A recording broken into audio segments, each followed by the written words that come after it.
Hello everyone, myself Ami Patel, working as Assistant Professor at Mahatma Gandhi Institute of Technical Education and Research Center in Navsari in Computer Engineering Department. Today, in this video lecture, we are going to discuss unit number 3 of microprocessor. In this, we are going to discuss uh, architecture of 8085 pin function and different machine cycles, instruction cycle, T-state, etc. Outlines are architecture of 8085 microprocessor, pin function of 8085 microprocessor, instruction cycle, machine cycle, T-state and memory interfacing.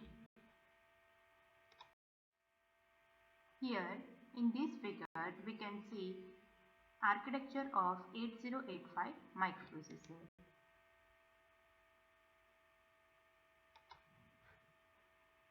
8085 microprocessor architecture is divided into different parts. First is register part. Here you can see the register parts. W and Z register, different register like B, C, D, E, H, L, stack pointer, program counter, increment, decrement, address list, these are accumulator, temporary register, instruction register, right? Flags, these are the register types. After that, arithmetic and logical unit, you can see here arithmetic and logical unit, instruction decoder and machine cycle. Here instruction decoder and machine cycle, address buffer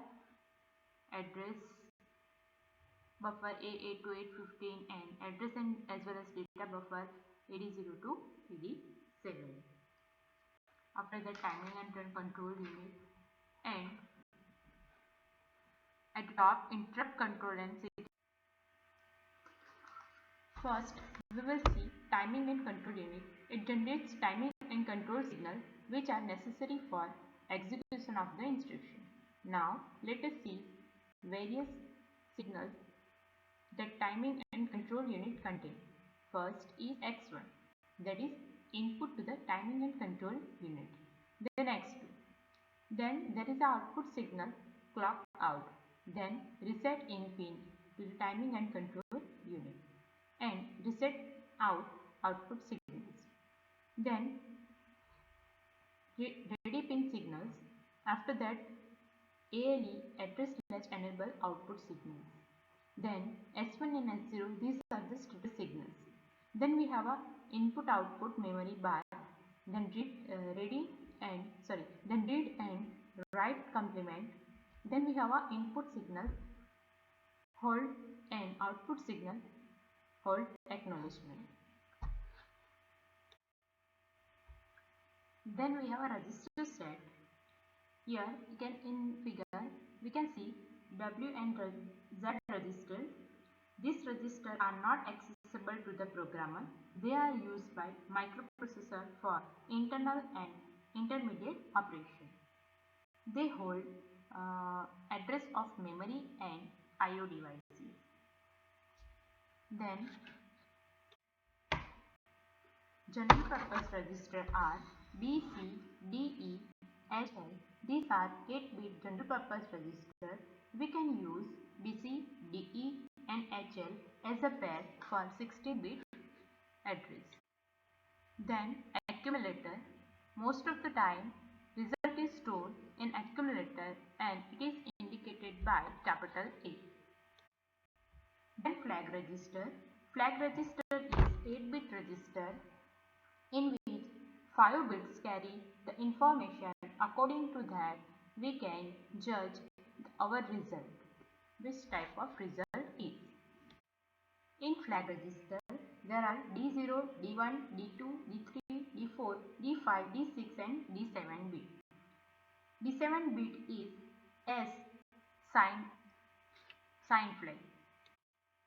If the value of D7 bit S value is 0, our result is positive, and if the bit value D7 means S is equal to 1, our result is negative. Then the value of T6 bit Z means a 0 flag. The 0 flag set if the result of our operation is 0 and the 0 flag reset if the result is non-zero. Then next is AC auxiliary carry flag bit number D4. If there is a carry from lower nibble to higher nibble, this flag is set, otherwise it will be reset.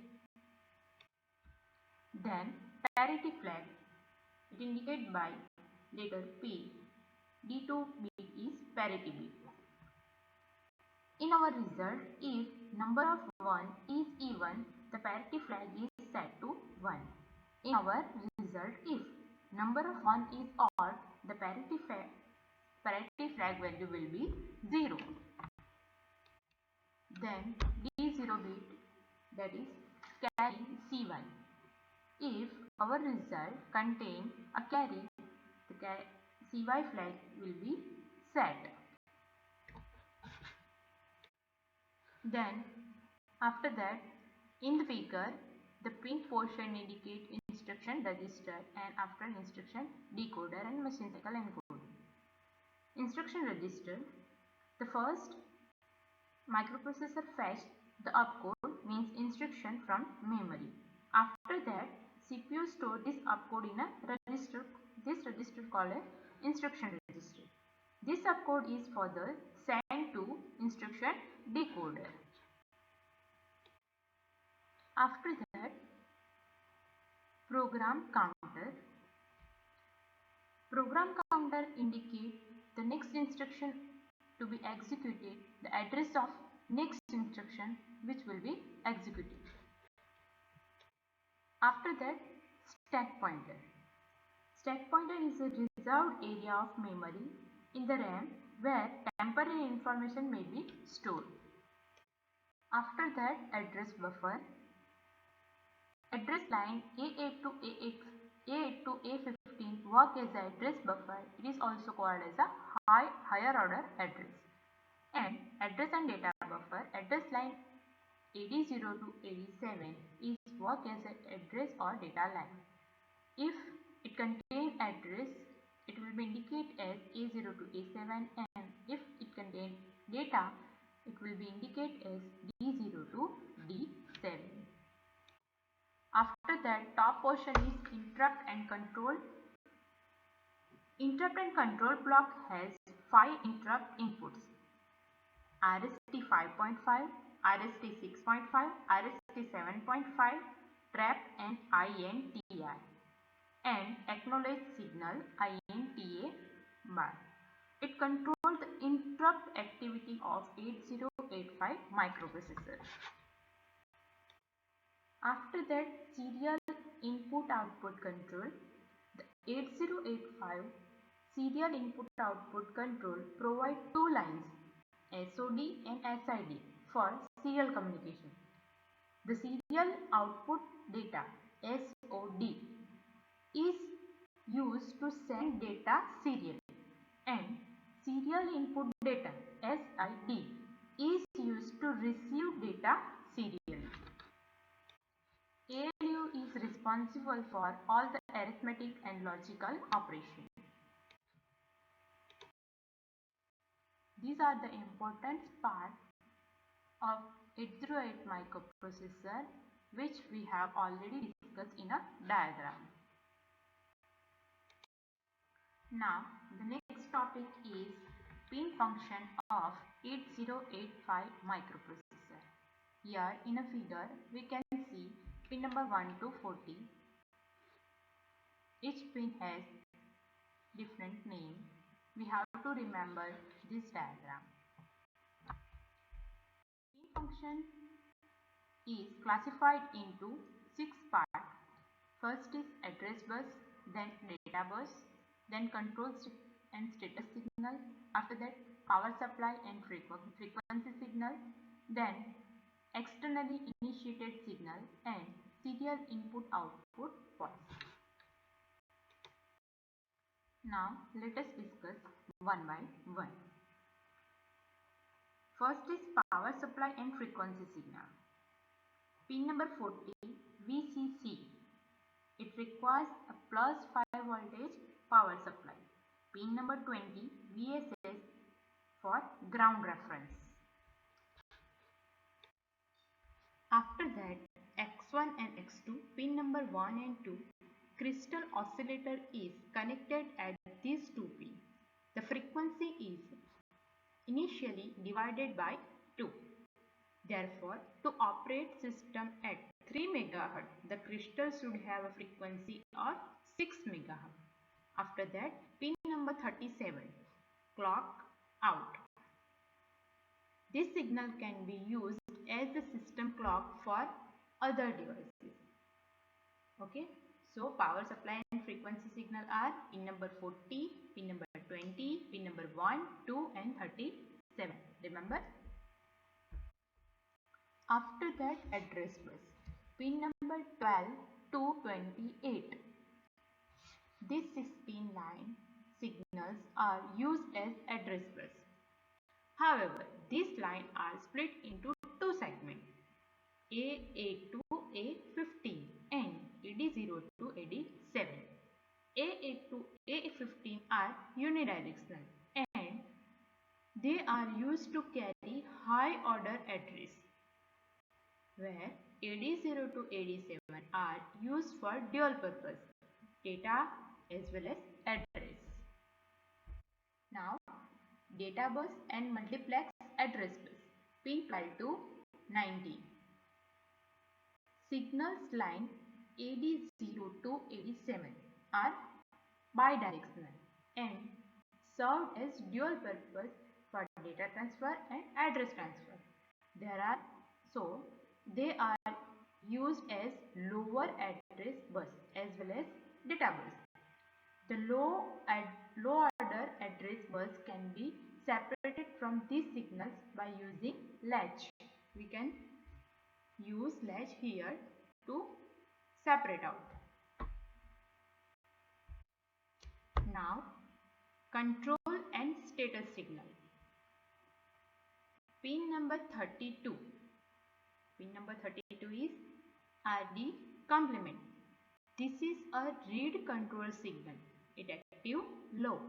This signal indicates that the selected input, output or memory devices is to be ready for read and data are available on this bus.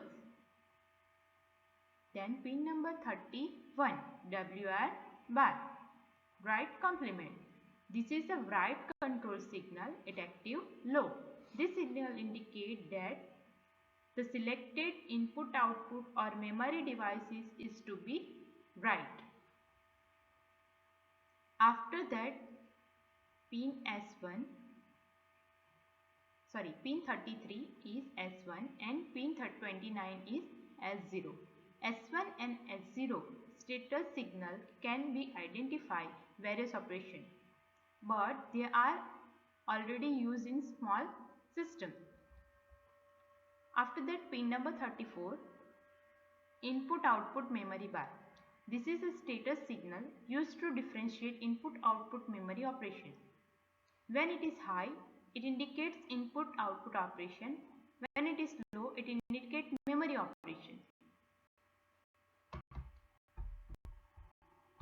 After that, ALE, pin number 30. This signal is used for dual purpose use of address and data bus.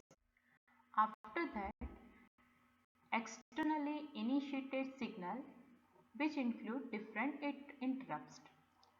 First is pin number 11, INTA bar. Output signal means interrupt acknowledgement. It is used to acknowledge an interrupt. Then pin number 10 is INTA, input, interrupt request. It is used as a general purpose interrupt. After that, pin number 9, 8 and 7, RST 5.5, 6.5 and 7.5. These are the three input interrupts, reset the interrupts. After that, trap, pin number 6. This is a non-maskable interrupt and has the highest priority. After that, hold. Pin number 39. This is a signal that indicates a peripheral such as DMA controller is requesting the use of address and data buses. After that, HLDA, pin number 38, output signal. To hold acknowledgement, this signal acknowledges the hold request. After that, ready. READY, pin number 35. This signal is used to delay the microprocessor read or write cycle until as low responding peripheral is ready to send or accept the data. Then reset in bar. When the signals on this pin goes low, the program counter is set to 0. Then reset output signal. This signal indicates the microprocessor is being reset. The signal can be used to reset the devices.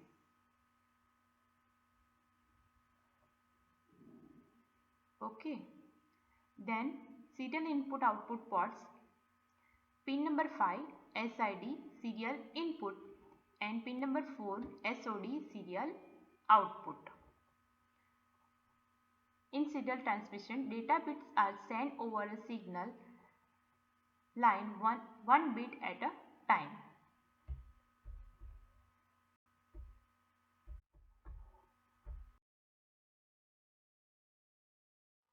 Now next is instruction cycle. The instruction cycle is identified as the time required to complete execution of an instruction. 8085 instruction cycle consists 1 to 6 machine cycle or 1 to 6 operations. Here in a figure we can see fetch cycle and execute cycle, instruction cycle. Now next is machine cycle. Machine cycle is identified as time required by the microprocessor to complete operation of accessing memory devices or input-output devices. This cycle may consist 3 to 6 key states. The basic microprocessor operations such as reading a byte from input-output ports or writing a byte to a memory is called as a machine cycle. Here in a figure we can say opcode fetch and memory read, machine cycle 1 and machine cycle 2. Next is T-state. The T-state are defined as one subdivision of operation performed in one clock period.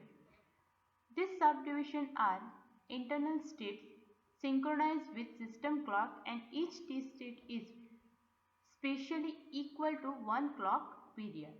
Here in figure we can see different T-state, T-state 1, 2, 3 and 4.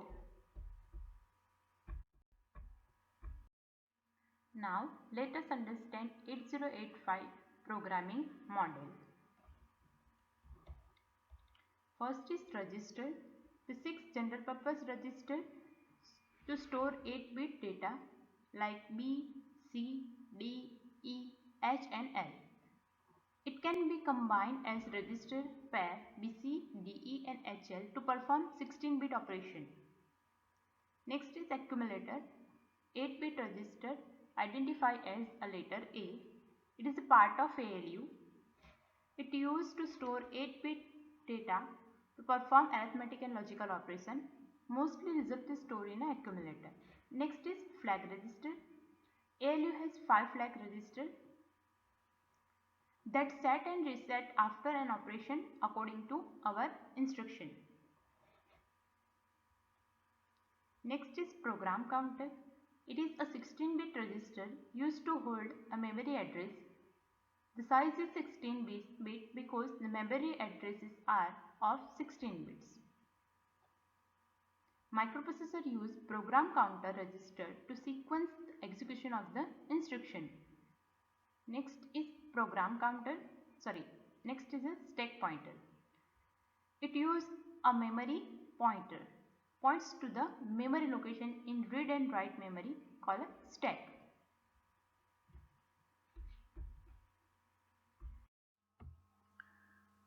Now address data demultiplex in 8085. Now see here, when you interfacing 8085 with any devices like monitor, memory, input devices and output devices, it is very compulsory to demultiplex AD0 to AD7 address data lines. Here AD0 to AD7, okay, I am taking the pointer. Here AD0 to AD7 is a time demultiplexing address data line, and to interface with 8085 with memory input and output devices, it is compulsory demultiplexing the address data lines. Here we have A8 to A15 address lines, and that is not time multiplexing, so we can directly use it as a higher data address lines, right? Now here we have a AD0 to AD7. Now how do we demultiplex it? So we use here a latch. Here in this figure we can see a 74S LS373 latch is used, and we have a ALE. Here we can see in a figure ALE to control a latch. Using ALE we can enable a latch. When ALE controls a signals to address the latch enable, so whenever ALE is high, it will give the address. Here we can see ALE is high, it will give an address, and whenever ALE is low, means ALE is 0, it will give a data bus, right? So we can see in a figure that ALE is 1 means we can obtain address bus. And now as we can see in a figure, memory interfacing, memory read cycle. We talk about memory read timing diagram in 8085. Memory read is with 3 clock cycles. So here T1, T2, T3 and I'm taking a pointer, T1, T2, T3 clock cycle. You can see in a figure, clock is initially active low, then it will be rise. Here clock is active low, then it will be rise. Now see what about A8 to A15 upper address line. So during T1, T2 and T3, upper address is there on A8 to A15. Okay, here upper address is here during T1, T2 and T3. Now what about AD0 to AD7? So there is a time multiplexing address line where you will find during T1 and during T1 there is an address, and during T2 and T3 there will be a data on AD0 to AD7. As we know, here during T1 and T2 there is a lower address, and during T2 and T3 there is a data here. What about ALE? ALE means address latch enable. That will having an active high pulse during T1. Here we can see during T1 ALE is high, and after that it will be low. Right? As it is memory read operation, here memory read operation, as it is memory read operation, it is a memory signals, then IO memory bar is active low for read operation. So S0 is 0 and S1 is 1. Read operation ID bar is active low during for the period of when data is there. Here we can see there is a during T2 and T3 data is there, the ID bar is low. It is memory write cycle. We talk about memory write operation in 8085. There are 3 clock cycles T1, T2 and T3 in memory write operation. So 3 clocks is happening here, T1, T2 and T3. Right? During T1, T2 and T3 for A8 to A15 there will be a address on this line.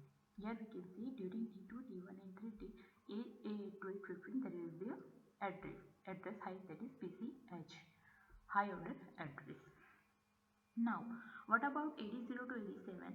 So when we talk about 80 to 87 during T1, there will be a address. Here we can see during T1 there will be a address, and during T2 and T3 there will be a data on this line. You can see data D0 to D7. So A0 to A7 during T1 there is a lower address. There will be data during D0 to D7 during T2 and T3.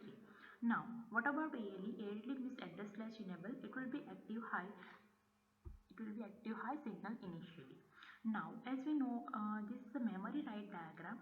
For memory write diagram, IO memory bar is active low, and write operation that was happened when data is there on 80 to 87.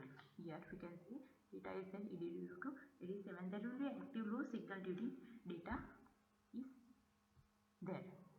Now next is control signal. Now see, we have 8085 microprocessor that is having a control times, input output memory bar, read bar, write bar. So basically when we talk about control signals generation using these three lines, we can have a four input control signals like memory read, memory write, IO read and IO write. So how to generate these four signals? First is the memory read, second is the memory write, third is the input read, and fourth one is the input write. This operation is very simple by using a Boolean circuit. Here we can see in a figure Boolean circuit, right? We can easily generate using NAND gate. This operation will perform by using NAND gate because reason is that all are active low signals. For memory signal, here we can see for memory signal, input output memory bar signal should active go low, right?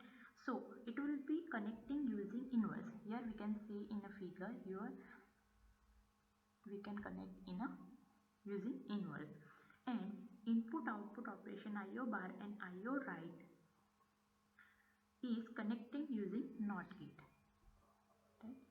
We can see using NOT gate. Now for read operation, memory read bar and IO read bar, here memory read bar here and IO read bar here is connected directly, right? And we can see in a figure.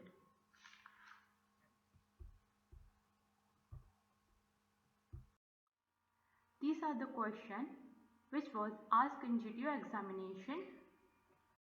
Thank you. Here we complete in architecture of microprocessor.